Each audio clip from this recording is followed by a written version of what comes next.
Hello listeners, this is Lee Price. This is Will Ford from Football 365. And you're listening smartly to At the Bridge Pod, a Chelsea FC podcast, although I would describe it as the Chelsea FC podcast. Magical from Eden Hazard. Mata into a trap pass! What about that? Ivanovic! In the middle, it's just behind him, but it's intercepted by Hakim Ziyech. Matic with the ball driver. Matic takes the net off. Palmer, João Pedro, it's three, and Chelsea are running away with the FIFA Club World Cup final. Hat-trick hero, Cole Palmer wins an epic, sensational game. It's time for another episode of At the Bridge Pod, your number one Chelsea FC podcast. Coming up on this episode, not too shabby with Xabi. Oh yes, it is time for the Xabi Alonso Scout Report.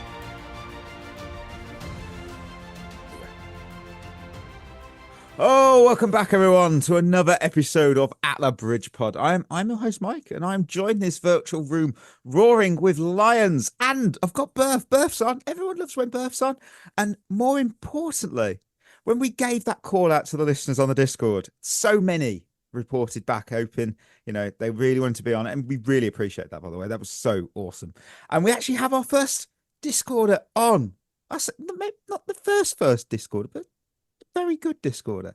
Got a shout out, Tom. Thank you, Tom. You've got a platform now. Introduce yourself to the listenership.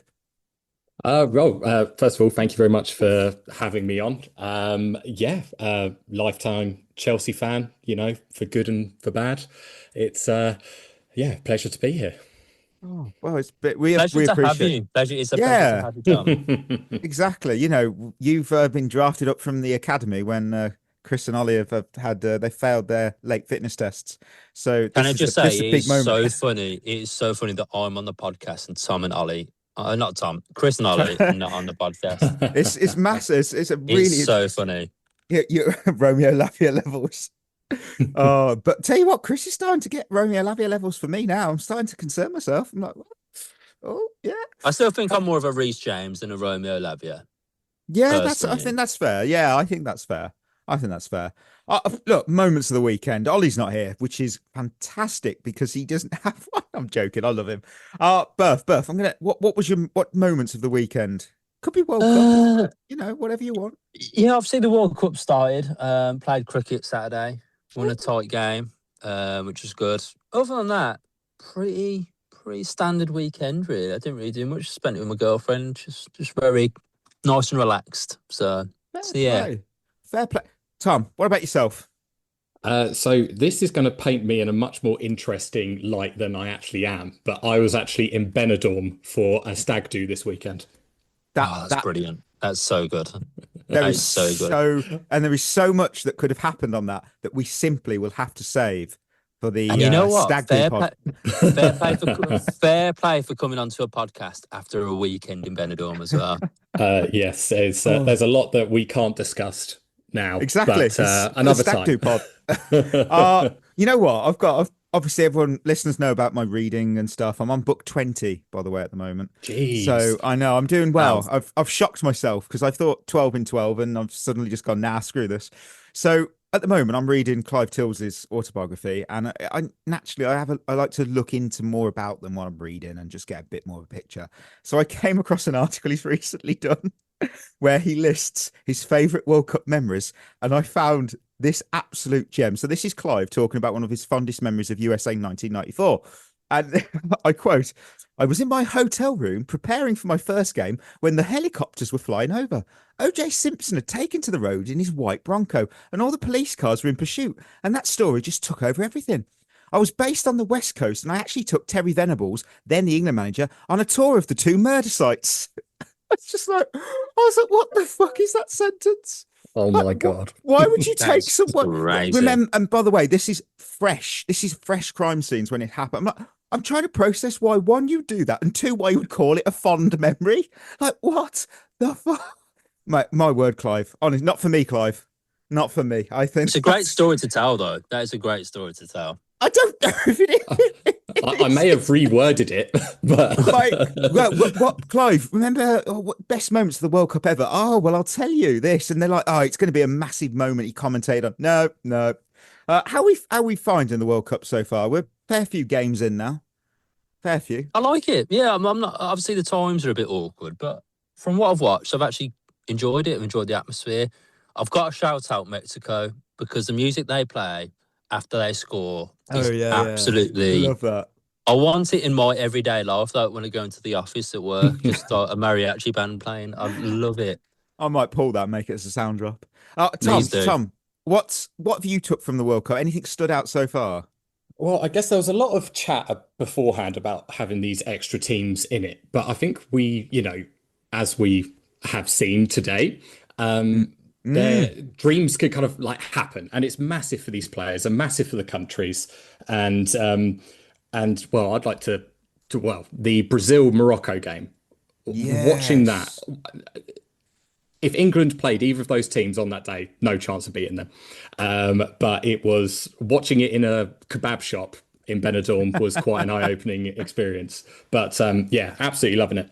Yeah, I'm shocked Ecuador lost. Like, genuinely, they were my dark horse. I'm really shocked by them. I'm not taking too much into Sweden smacking Tunisia 5-1. I think the Germany game it's classic, not a real game. It really is. It's not a real game. It's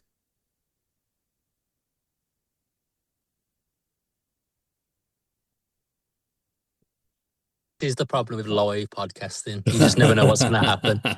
So now, Tom, you're the new host. So what do you want to talk about? So of the tournament so far, obviously you spoke about Mexico. What other games have kind of piqued your interest?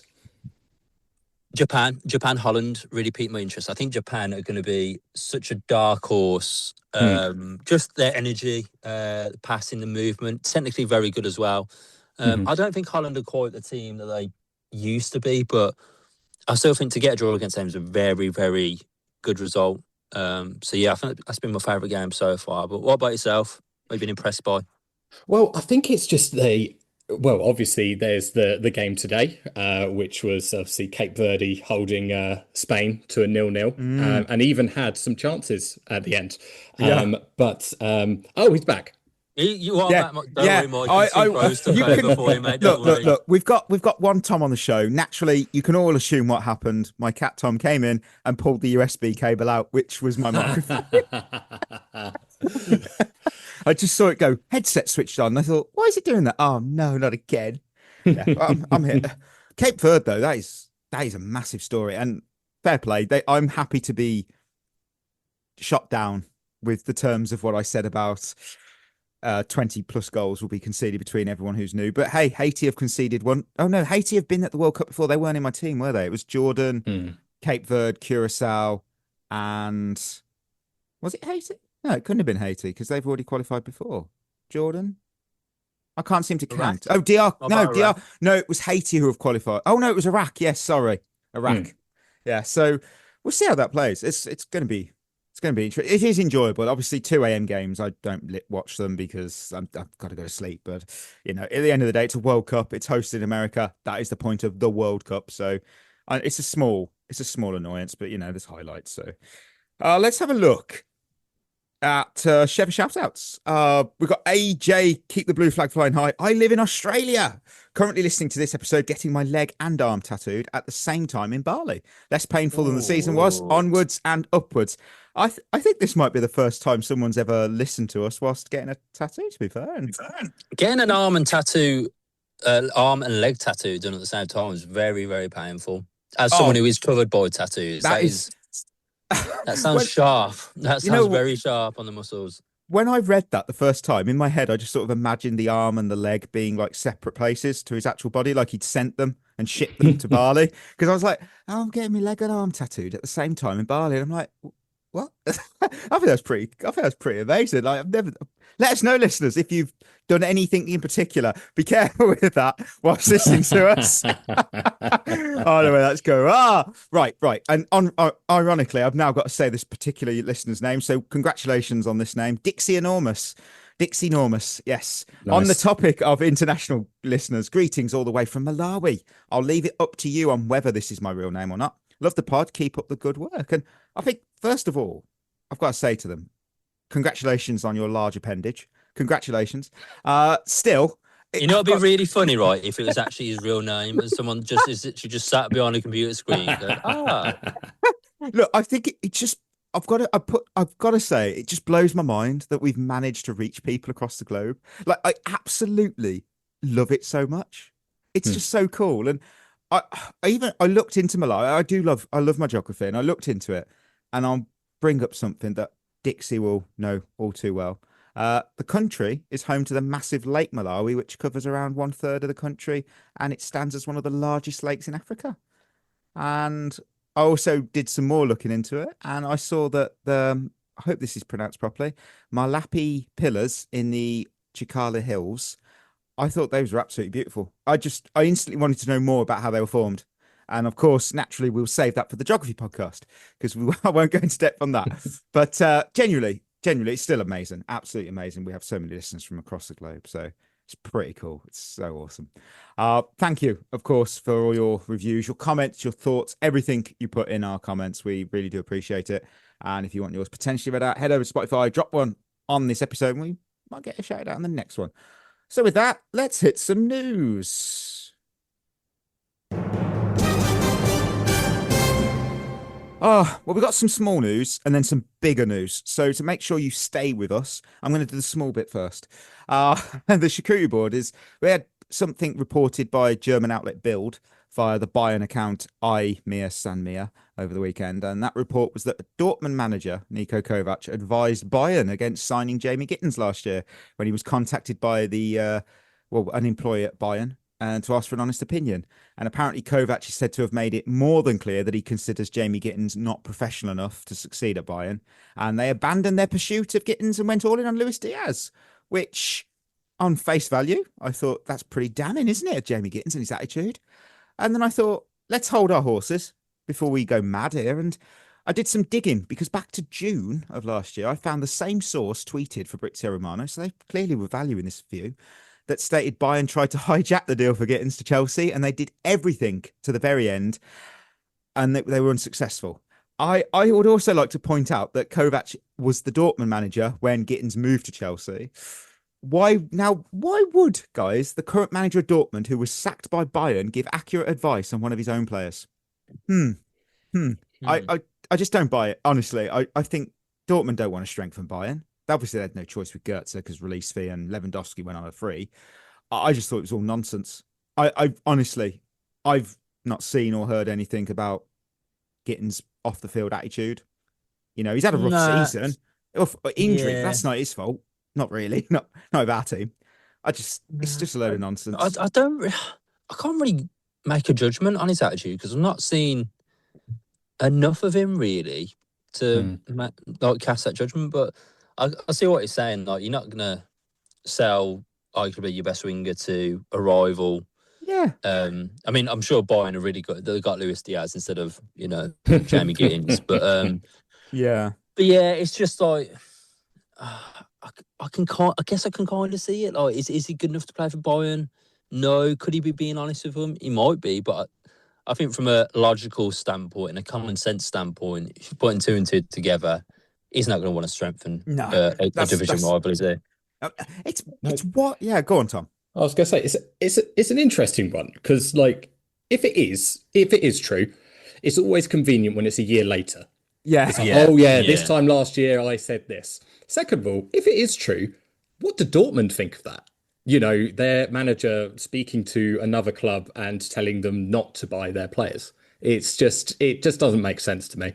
Yeah, I just literally looked at it and went, anyway, because it just sounds so nothing, such a nothing. Right, obviously, now I can't believe we've got to do this, but we have to wheel out the transferometer. Because we have a major piece of transfer news that's actually, Real Madrid, they didn't just reach an agreement with Chelsea. They've done it. It's signed. It's announced. And that's a 10. That's a 10 out of 10 on the scale. Fees, 60 million euros. 55 of that is fixed. 5 million is in bonuses. Owen Steele and Fabrizio Romano tweeted about this. Obviously, the clubs have now confirmed it on both sides. It's the first major departure of what is expected to be a big summer. Woohoo! Big summer blowout. So the question is, Tom, what was your reaction when this obviously all unfolded very quickly, I may add?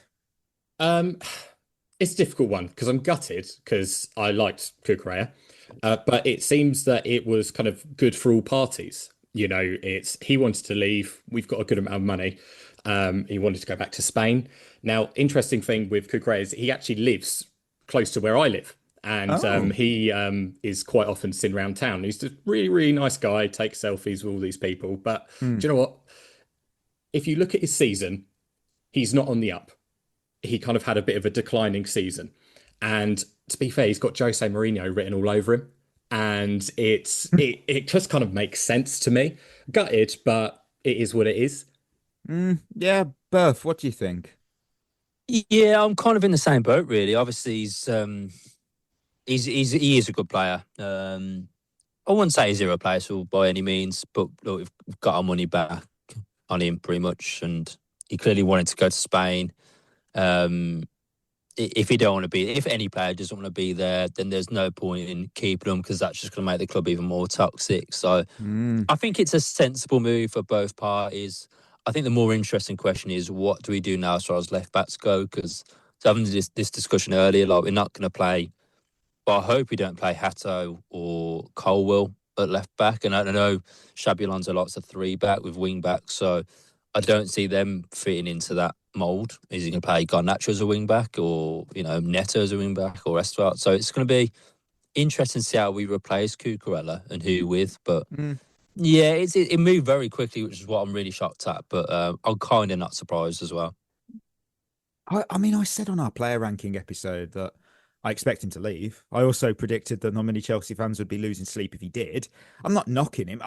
If with deals like this, you sort of have to look at the bigger picture for me. We've sold him early in the window, so that's given us time to find a replacement, plenty of time. If we don't, that's embarrassing, and that says more about the club. But we've secured a very good fee for a player with just 2 years left on his deal. And from a business perspective, that's strong work. What I really want to comment on was it's my reaction to the reaction of it, because some of the response I've seen on social have been like, we've swatted a gnat with a sledgehammer. I just don't get it. It's so over the top. This was a player who wanted to leave. He flirted, he'd done his bit. Quite obvious he was going to leave. He's a top class left back, but let's not pretend. Tom said it. Let's not pretend here he finished the season at his peak, because he certainly wasn't. Since this year, it was like, that's why he fell down my rankings, because he just weren't that same player.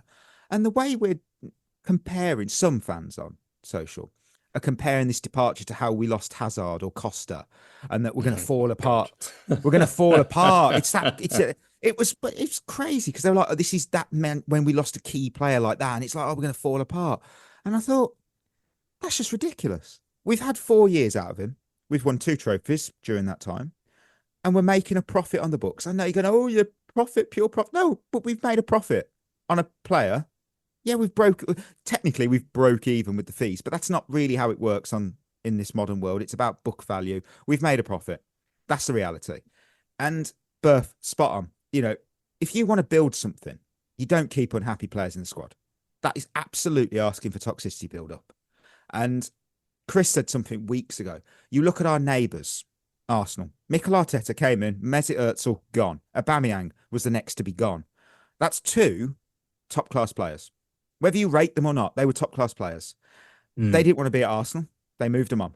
And in fact, I looked back, only 3 players, and I know a lot of time, 6 years has gone, but still, only 3 players remain on the books at Arsenal from that first season with Arteta, and that's Martinelli, Saka, and Reece Nelson. And realistically, Saka's the main one of those 3. But again, academy. I think this is all right. Look, I'll never understand. I don't know how you feel, why everything in football has to be treated as either the greatest thing that's ever happened or the end of civilization. Sometimes it's just a transfer. It's just what it is. A good player's left. Club gets a good fee. We move on. That's it. Yeah, that's it. Anything else, Berth, on it? Or no, I mean, look, at the end of the day, it is what it is. I think we've said our piece. If you don't want to be here, good luck at Real Madrid. Exactly. That's it, really. Another player's coming we've lost one player out the door. One's coming back. Kendra Pies, he's had his loan at River Plate cancelled. That's the second loan deal that he's had away from Chelsea that's been cancelled very before the duration of the agreement. So that might tell you everything, or it might tell you nothing. I'm slowly leaning to the former, which is unfortunately. So he was really highly touted, and unfortunately, it's not gone well, has it?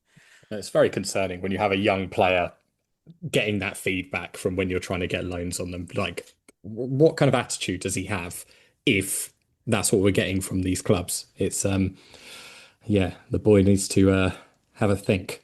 It's more concerning that he went to Strasbourg and they cancelled the loan of all clubs where we might have some say. If they're cancelling the loan, you start to think we're here because we've got our first scout report of the season. It's the first on a manager since Maresca, to be fair, which is obvious.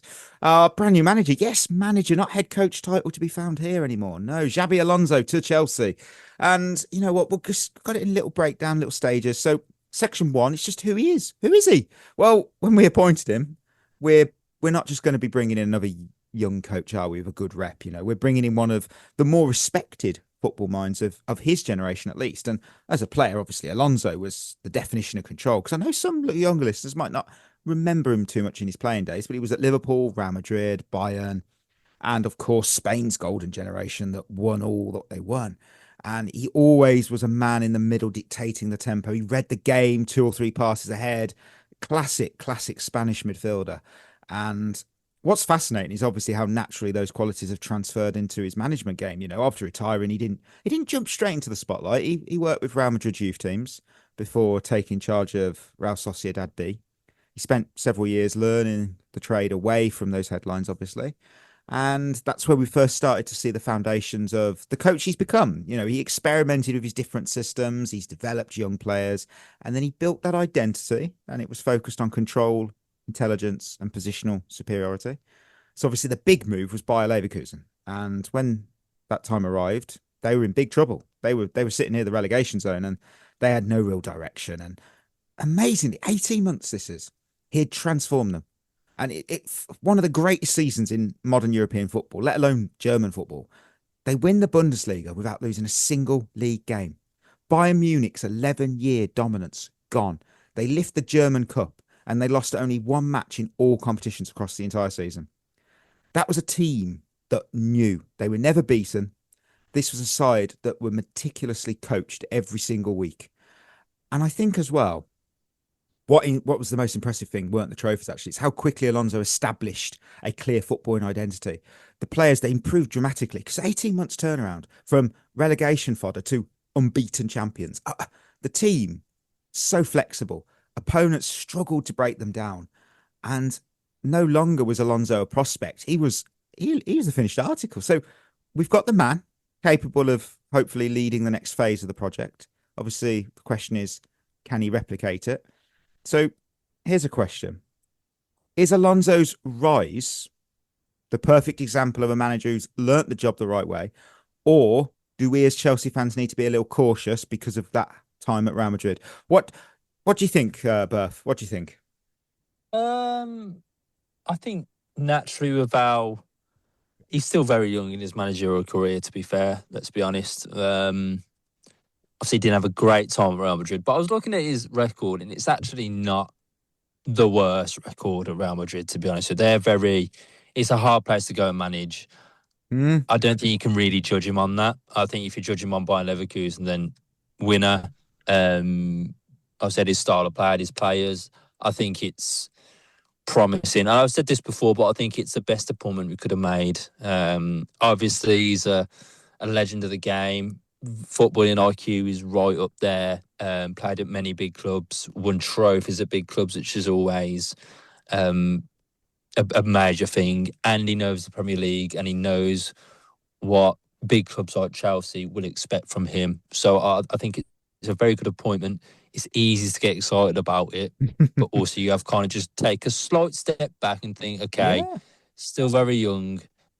Let's just slowly step into the water. Let's not just jump right in on the bandwagon and say, yeah, he's amazing. He'll do really well because that's happened before, and look where it's got us. What do you think, Tom? No, I completely agree. And well, if you look at his kind of playing career and the managers that he played under and he could have learnt from, Pep Guardiola, Carlo Ancelotti, Jose Mourinho, like top managers over this last 20 years.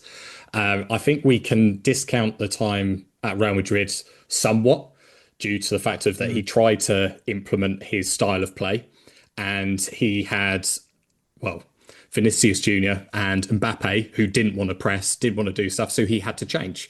We also saw the petulance with Vinny Jr. when he got taken off in the Super Cup final. Mbappe not wanting to do the kind of guard of honor when they lost the final, and obviously what happened. Well, since then, what's happened with Valverde and I can't remember what was the Tchouaméni. Like so. I think it says more about kind of Real Madrid at this time than it does about Xabi Alonso. And I don't know how on earth that's going to go now that they've got Jose Mourinho and, they're signing, cool heads like Marc Cucurella. That's going to be very interesting to see moving forward. But I think we just got to calm down and kind of alluding to one of your points earlier. Don't overreact, just give the guy time. It might take time to kind of get used to the new style of play, however it is that he decides to do. Obviously, he's working with a whole new team of players, but you'd like to think that they would respect him a little bit more than maybe previous managers due to his playing career and what he's already achieved in management. Yeah, I personally, I'm with Bert. I don't see his time at Real Madrid as a failure, actually. I think if you look at the stats, he has the third highest win percentages a Real Madrid manager at 73%. And in fact, could anyone name me who is above him on 76 and 81? This one, Jose. It's Jose Mourinho on 76. Zidane? No, Manuel Pellegrini. Manuel Pellegrini has the highest win percentage. And it's mad. I think Alonso's biggest problem at Real Madrid was two players that stood out. And Tom's brought him up, one of them already. Valverde was one. Vinny Jr. was the other. And obviously you had Vinny behaving in quite an immature manner, to be honest, for a player of his stature when he was subbed off in El Clasico. That's what people remember. You had Valverde complaining about being at right back, despite there being no fit right back after injury to Dani Carvajal. And then you had the club executives not backing Alonso and they chose Vinny Jr. over the manager.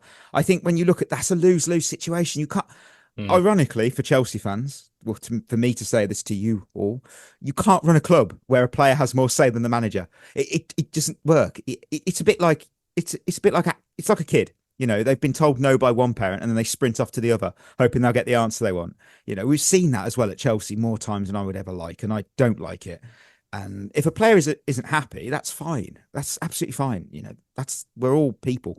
But downing tools and refusing to put in the effort, I think it's always pathetic. I don't think any time it's acceptable to think a player is bigger than the club. It's just not. It really isn't. And well, look at the tactical identity of Alonso. If there's obviously one word that defines him, it's structure. I think because teams that he has took over have a purpose. Every movement creates space for somebody, and every player understands what they need to do, both with and without the ball. At Leverkusen, Alonso became synonymous with his 3-4-2-1 system, and he reduced him obviously to a formation. That'd be a bit. If you reduced him to a formation, you'd be missing the point of his tactics. He's not a coach that's obsessed with shapes. He's obsessed with his principles. Of course, he wants his teams to have possession. Obviously, possession is control and domination of the territory, but he wants to suffocate opponents when the ball's lost. And one of the most interesting features I found of his teams is how close together they play. So unlike many coaches, who'll use switching of play and long diagonal balls, Alonso prefers shorter distances between players. So obviously the idea is essentially if you lose the ball, you're already close enough to swarm the opposition and win it back immediately. So that's nice to see possession football with actually an edge to it. And his Leverkusen side often built attacks using what many analysts have said is a 3-box-3 structure. So the back three would provide the stability. You've got a midfield box, which would operate between the lines. And then you've got 5 attacking players who would occupy the last defensive line. But obviously within that structure, you had constant movement. So you had the players rotating, you had wing backs attacking aggressively, midfielders drifting into pockets of space. So you've still got a shape that's organised, but the movement is unpredictable. And wing backs, we love wing backs at Chelsea. We had Alonso, we had Moses. Remember them days? And at Leverkusen, he had Frimpong, he had Grimaldo, and they were the most productive wide players in Europe during his time in charge of the club. And yeah, they are defenders, but they were so much more. Frimpong often became the highest player on the pitch, and Grimaldo acted like an additional playmaker. So that stretched so many opposition defenses, and they punished them because of it. And out of possession, how does Alonso's teams press? Well, they're aggressive. They defend high. They press intensely. They trap opponents into mistakes. And unlike some pressing systems that feel very chaotic, there's an organisation behind Alonso's, and the objective isn't to run harder than the opposition. It's to control where they can play. Now, what's equally impressive is obviously his adaptability against teams that man mark aggressively. We've been there. He's obviously shown willingness to alter his game plan. If it needs to be done, he'll change. He'll change defensive structures. He'll tweak. It's the same principles are consistent, but he's shown he isn't dogmatic in it. So I think that's what's exciting. He's got an identity, but he isn't trapped by it. So question is, what stands out for you about his tactical approach? Is it the pressing? Is it the attacking structure? Or the fact, I think this is what we're all going to love, he adapts his ideas depending on the opponent. Not a shout out Maresca. So what plan A? I think the thing is, right, I think I don't, and it's such a modern thing. I don't know why managers, obviously I'm not a high level coach, but why, and you can use this in any scenario in life really, why do you not adapt to what's going on? Why do you stick to your guns? And I'll go back to the old classic 4-1 Chelsea versus Spurs. If Ange Postecoglou had just sat back and they were down to 9 men, they would have got a draw. And I see a lot of managers doing that. Obviously, we had Sarri before he did it. Maresca was very similar, rigid, same substitutions, that sort of thing. Rossini tried to do something a bit different half the time, but it didn't really work. But I just think for a manager to be successful, you look at your Pep Guardiola's, your Klopps and Mourinho's, Ancelotti's, they've adapted to every team they've been at, and they've played different styles. They've pressed differently. They've had different sorts of strikers, played fullbacks, wingbacks, inverted, whatever. And I just think that's the key. If you can learn to adapt to a game scenario, you're on to a winner. And I think that also gets the fans on board, because I think if you don't get the fans on board, and the fans see the same subs, see the same structure, see the same players week in, week out, they'll get restless, no matter who you are. So the fact that he can do that is obviously a massive key. And I think the fact that he likes that intensity in pressing, he likes that intensity in moving the ball quickly. Again, I think it just gets the fans on board instantly. And that's what the fans have been wanting for a while, and that connection with the players on the pitch. And we haven't had that for ages. So if he can get that connection back between the players and the fans, I think he'll be on to a winner. Yeah. Oh, 100%. Right. So, yeah. Oh, sorry. Oh,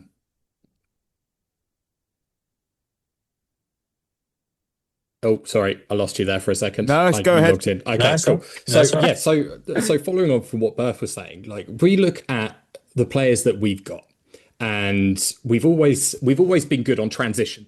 Like, we're a very transition kind of team. We've been trying to make these players do these kind of passing, holding possession. And there's obviously going to be an element of that. But I think the press is going to be very good for the forwards that we do have. The likes of, obviously, Esteval, Palmer, João Pedro, having them as a bit more of a fluid front three, letting them kind of do what they want to do, because, they're going to have the backup to kind of support them. So I do think from a attacking point of view that this is going to be a very good kind of step in the right direction. But also, looking, it's going to make the most of our kind of the players that we do have as well. Like, although we want to go out and buy new players, every position you can kind of go, well, there's possibly a player who can play that. But it's going to be a very, very interesting change moving forward. Yeah, I just love the fact that we have a manager who, when plan A isn't working, he goes to plan B maybe C, maybe even D. It's it's like, that's you have to adapt. You have to. That's how the human race evolved. You know, we'd still be fish otherwise. You have to evolve. You can't just stick. I'm going to stick with Plan A. Well, no, it's not working. Yeah, great. I'm sticking with Plan A. As Berth said it. Look at Spurs. We battered them, and at any point they could have easily stopped and just changed how they were playing. Because if they had have, we probably wouldn't have kept scoring, and they chose not to. How we beat Barcelona last year as well. Same principle. They kept playing that high line, and we kept exploiting it. You know, so obviously it's a bit of a modern football thing, isn't it? Because Russell Martin did the same thing at Southampton. Like they just would only play one way. Like it's a sexy thing to only play one way and have your stuff, have your kind of way you play. Yeah. But, you know, well, we've had to suffer through the last couple of managers, haven't we? So we know that it doesn't always work. No, I think on the terms of modern football, I mean, it's not about tactics, is it anymore? It's about people. You know, you got to convince players to buy into your idea, create the environment where they can improve, and everyone moves together. And I think this is an area where Alonso has earned enormous praise, and he deserves to, because at Leverkusen he inherited a talented squad, but very few people expected some of those players to even reach the levels they did. You know, Florian Wirtz became one of Europe's most sought-after attacking midfielders. Grimaldo, wow, he enjoyed arguably the best season of his career. Frimpong exploded into one of the continent's most dangerous wing-backs. And Granit Xhaka looked absolutely rejuvenated after leaving Arsenal. And the common thread there's too much there to be just good fortune. Alonso built a system that maximised that team's strengths. He didn't force his players into roles that they couldn't do. He looked at where they were naturally good at and then designed the solutions around that. So that flexibility, I think, is something that this squad at Chelsea should find encouraging, because Alonso has shown throughout his coaching career that he doesn't arrive with a fixed template where he will play this way and then every player fits into it. No shade at Enzo Maresca, but that's kind of how Maresca set up.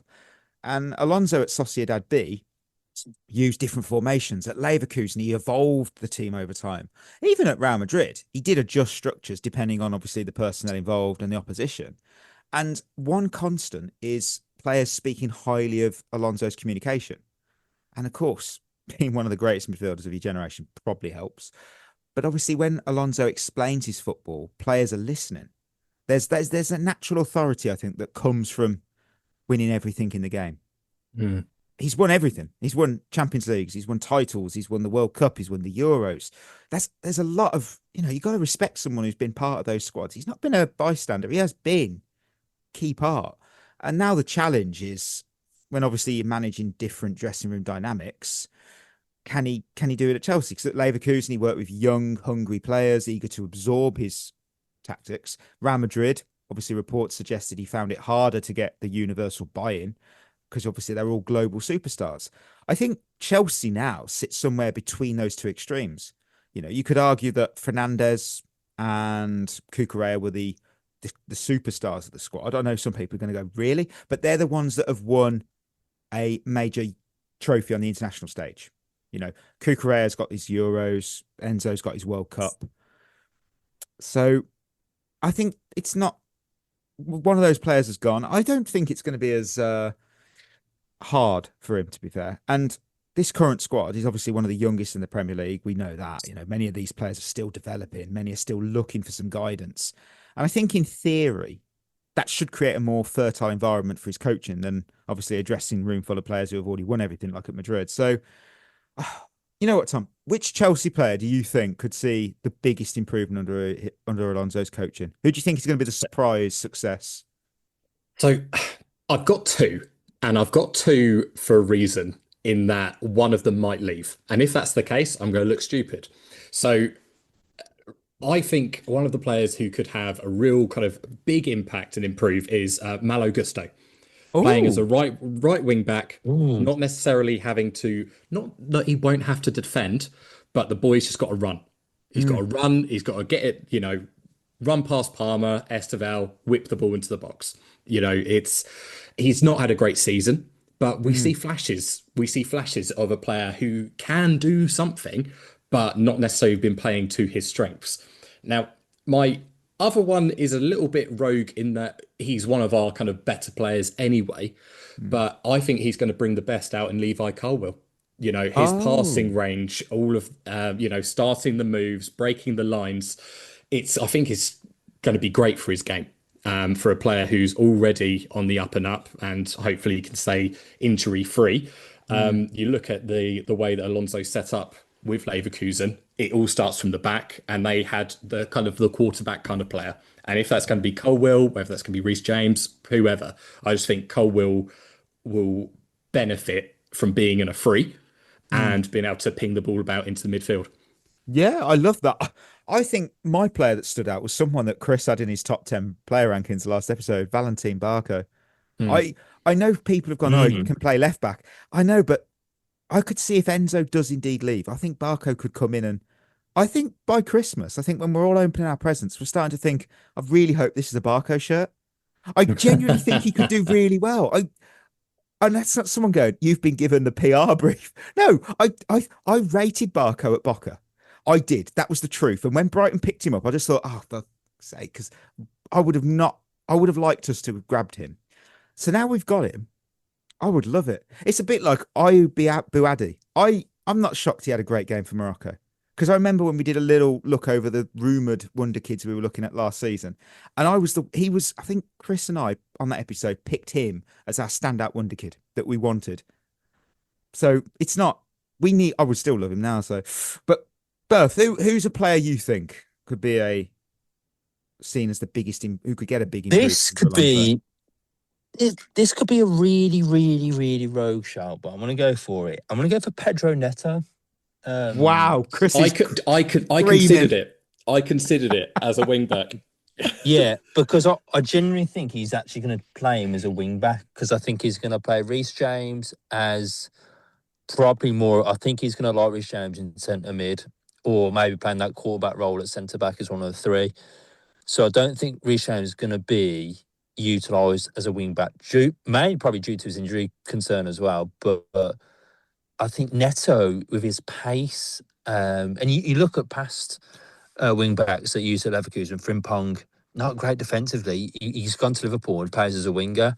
Grimaldo, not the greatest defensively, goes forward, scores a lot of goals, a lot of assists. So I think he may utilise Neto in that wing back role, and he's got all the attributes to be a very good wing back. Obviously, defensively, he's not going to be great, but that's where you got the three centre backs, and you got Caicedo dropping in to make it a 4. So I think it could be a big year for Neto, and I've just got a feeling he's going to really like him, and I don't know why. I've got to say, let's all cast our minds back to when we last played wing backs under Conte. Victor Moses was a huge prospect at Wigan. Exactly. Huge prospect. And he became a bit part player. He went on loan to Liverpool at one point. And then he came into the Chelsea team under Conte, and he turned into arguably the best right wing back in the world.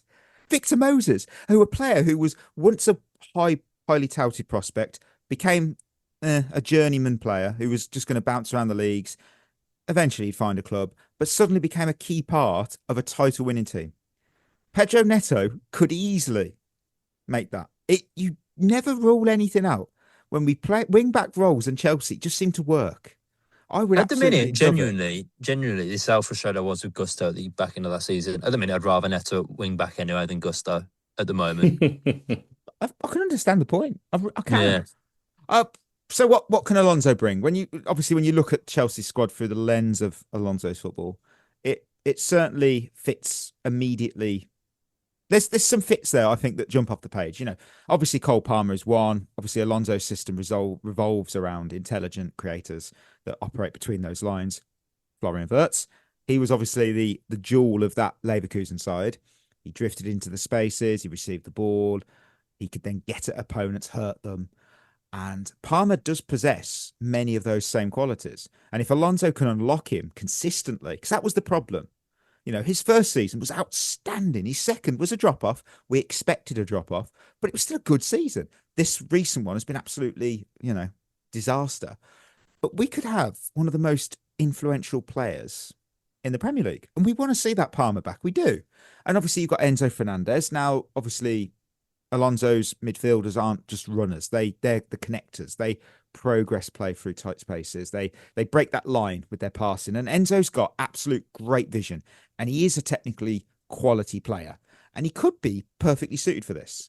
And there's a strong argument that Alonso could get more out of him than we've seen at Chelsea so far. Obviously, if Enzo does leave, we don't really know what's going to happen. We've got a fee. We just wait and see. But if he does leave, maybe that could be Barco. It's up there. Caicedo and Lavia, obviously two important players. Obviously, if Lavia can stay fit, you've got a tailor-made player for the system. That's the biggest question. Both are excellent. They're absolutely amazing at receiving that ball under pressure. They progress the ball well. They recover possession well. Caicedo is amazing at it. And if the structure built around counter-pressing and central dominance is what Alonso's going to go with, their profiles as players are the most valuable. And Colwill, amazing. You brought him up, Tom, about how he could improve. He could be another huge beneficiary. He's spot on, because Alonso does love a defender who can break lines with passes. Colwill has that ability. He absolutely can break lines. He can be a key distributor. That'd be amazing. And João Pedro, who's our player of the season, he looks like that exact sort of striker Alonso loves working with. He can drop deep. I praised him all season for it. Dropping deep, linking play. He arrives in dangerous areas. I loved him doing it. And Alonso wants his striker to function like a hybrid 9 and a 10. That is João Pedro. That is his tool set. The biggest question is going to come out wide, isn't it? We've invested heavily in traditional wingers, but obviously Alonso relies on wing backs. So now you've got interesting questions surrounding players like Pedro Neto, as Berth said. Jamie Gittens, we said earlier on. You've got Giovanni Quenda coming in. We have got Aliano Garnacho still. Do they adapt? Do they change? Does Alonso tweak his system? I think it's encouraging that Alonso is pragmatic to make adjustments. There's a lot of technical quality in this team. I know people have knocked us. We've underperformed, but there is still quality in these players. If Alonso does have a fully fit team, what would your starting 11 look like roughly? Who do you think is going to be the centerpiece of this project? What do you think, Tom? Oh, it's a difficult one, obviously, with not really knowing what we're going to be doing with our kind of left wing back now that Cucurella's gone. But I think a back three of Hato, Colwill, Reece James is what I would be looking at. Reece James can't do a right wing back. He doesn't have the legs for it. And I just don't think that he can do a whole season in centre mid. A lot of, as you've already kind of alluded to, we have invested heavily in these wingers, but I do think it'll be, our tens essentially who will be the big players moving forward. The likes of, hopefully Palmer can get back into form, and if he's got runners actually making runs and going past him, maybe we'll see the best of him. Esteval, we know that he can drift into places, and I think it's all, there's a good core, but there's just a few bits that we need to add to. But I'm not like one of these other people like, oh, we need to sell all these people, we need to buy this player, buy that. It's like, we've got a good core of players. Yes, we can improve, but let's give him a chance. Yeah, I think the thing is, Reece James can do it. He just won't do it for long because he will break down. That we know that's the case, and you don't want to lose a player that's so quality on the ball and a leader and a voice on the pitch. Absolutely. Forcing him into a role that's just silly. Berth, what do you think? Where's your mind going? Who's going to be the centerpiece? I think Reece James at centre back is actually a good shout. I like him there in defensive. I think he's more than good enough. I think he played a part centre back against Liverpool this season at Stamford Bridge, and he was brilliant. But yeah, I think Reece James you're looking at. I think in Caicedo, Colwill, Palmer, Esteval, and João Pedro. That core is what we want to look for. And I think the key for the whole side is if he unlock Palmer again and get him to just do whatever he wants. I think that becomes so key to everything that we can do going forward. I think another wild card that we've got, and we haven't really mentioned it, is Nicholas Jackson. Yeah. If Nicholas Jackson comes in, Palmer does like playing with Jackson. I think there could be a situation where Pedro and Jackson play very well with each other. There's many different sort of tangibles that you've got, but I think if you're looking to get his team firing on all cylinders, you have to unlock Palmer again, and you have to almost get him to just play with the brakes off. Yeah. Yeah, I think you're spot on there. You know, I want to see Colwell. I think Palmer will be such a boring, easy, safe answer for me to say it. But I want to see Pochettino Palmer. That's what I want to see again. I think we all do. I think we all do. Yeah, because he has no that doubt ability. there. You know, it weren't just. I don't believe it was a one-season wonder because he did it in 2 seasons. Obviously, the drop-off is there, and you could go, yeah, but Mo Salah didn't. Mo Salah's one of one. Harry Kane, he's a one of one player. That happens, but Palmer's a quality player. I think he's just been unfortunate. He's been Maresca'd. That's the point. The point of how Maresca just coached out of him. I think that's why we didn't see the best of him.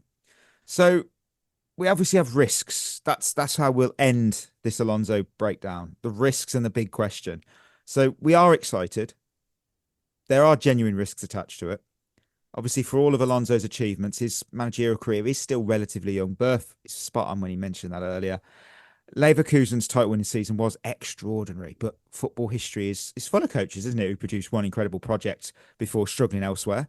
I'll put it, Potter did it great at Brighton. I would even argue that Avram Grant had a one-season wonder at Chelsea. I mean, we got a treble of runners-up medals. You know, Premier League, League. Was it the League or the FA Cup? The FA Cup, I can't remember now. My mind's blank. And the Champions League, obviously. However, I look at Chelsea's a different challenge because the Premier League is more demanding. Week to week, it's more intense than the Bundesliga. It's more games a season, of course.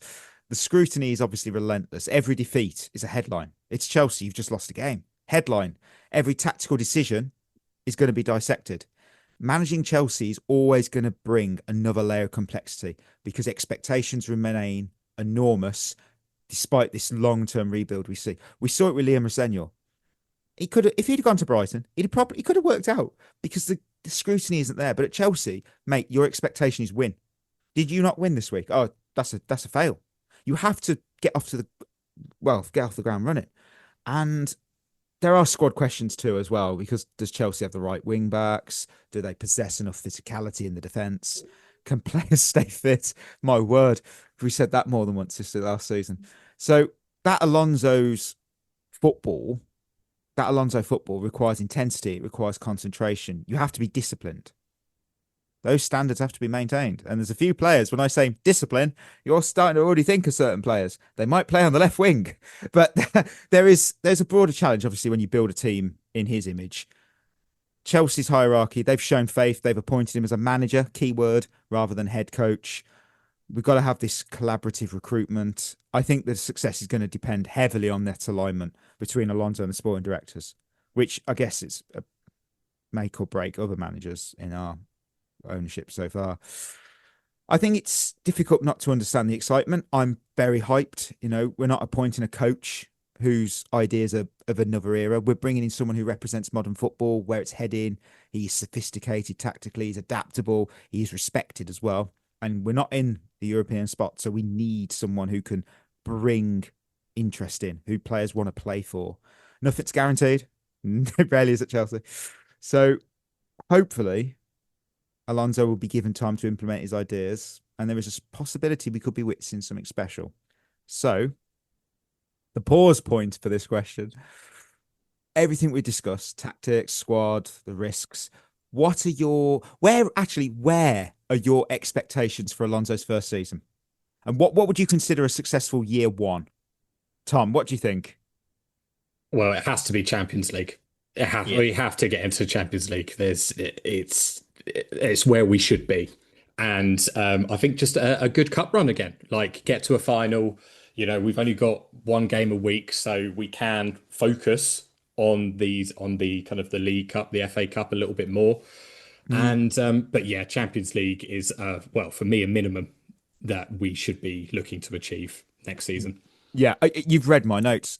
After last season's humbling, finishing in the top 5 would be a success for me. And you could go, your standards have slipped, Mike. Look, where did we finish again? Exactly. I also really, really want to break that Wembley curse. I want our hands and name, more importantly, back on that FA Cup come May. I would love that more than anything. The League Cup's nice. I like the League Cup. It's okay, but it's not your first choice. It's It's the FA Cup. I want that FA Cup back. Berth, what are your personal expectations for the first season, and what would you consider successful for a year one?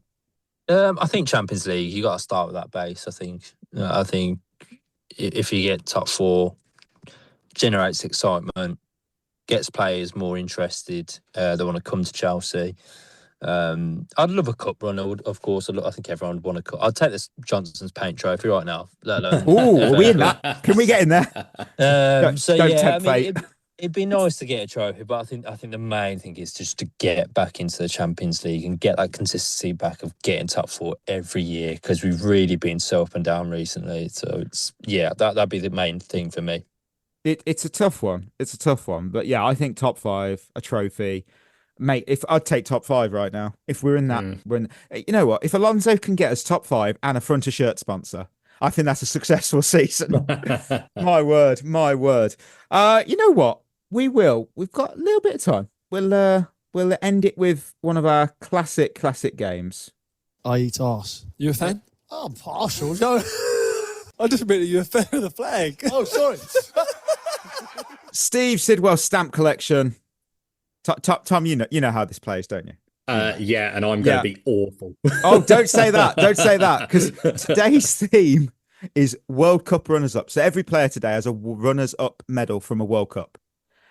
They're not two from the past. They are pretty recent medals. Don't worry. There's nothing here from pre-2000s. So there's a little hint.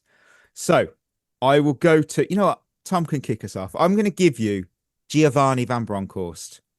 Mm-hmm. Giovanni Van Bronckhorst, who played for 6 clubs. 6 clubs. How many do you think you can net? 6, he didn't. He played for 5 clubs. I've just read the wrong club twice. 5 clubs. 5 clubs, sorry. I'll start off with 2. 2. Berth, can you do 3? Can you do 3? I can do 3. Wow. Can you do 4, Tom? I'm going to say no at this point. I'll try a bit harder with someone else. Berth, give me 3 clubs, please. Arsenal. Yes, that's 1. Barcelona. That's 2. Rangers. Yes, nicely and I'll tell done. you what, I'll give you next one for free. Feyenoord. Oh, that's absolutely Nice. spot on. And he went on loan in 93-94 to RKC Volvic. So there's your the water company. Not fun. Not quite. This one's even better. I love this. This is the best club. I've got Miroslav Klose, Berth. 7 clubs. 7 clubs. Ooh, Miroslav Klose. I'm going to tell you this bluntly. You ain't getting all 7 unless you know this career path.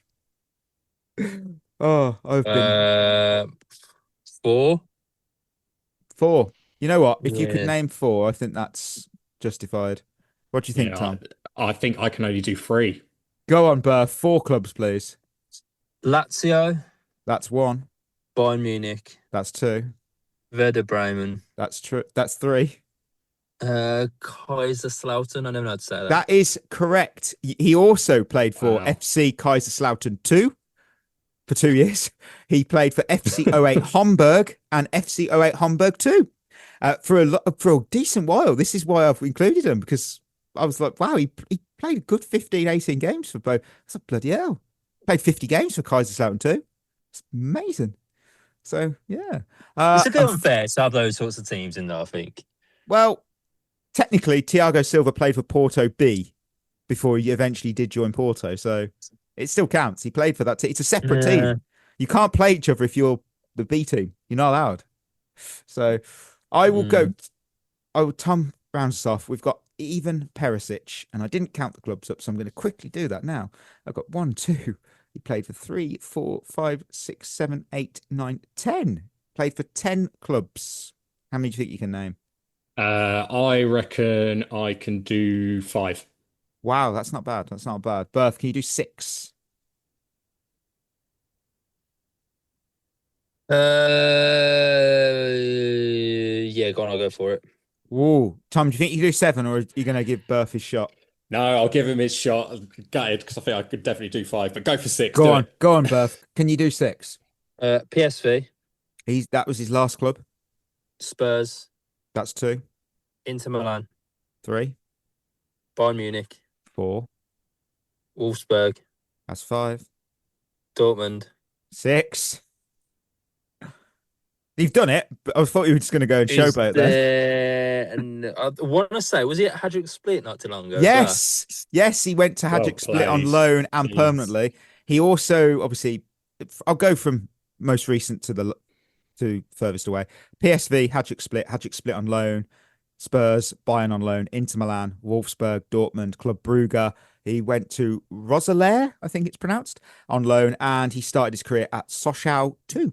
Sochaux 2. So there you go. Yeah, I mean, poor effort by myself there. Apologies. Yeah, you're allowed. It's your debut. There's no stress.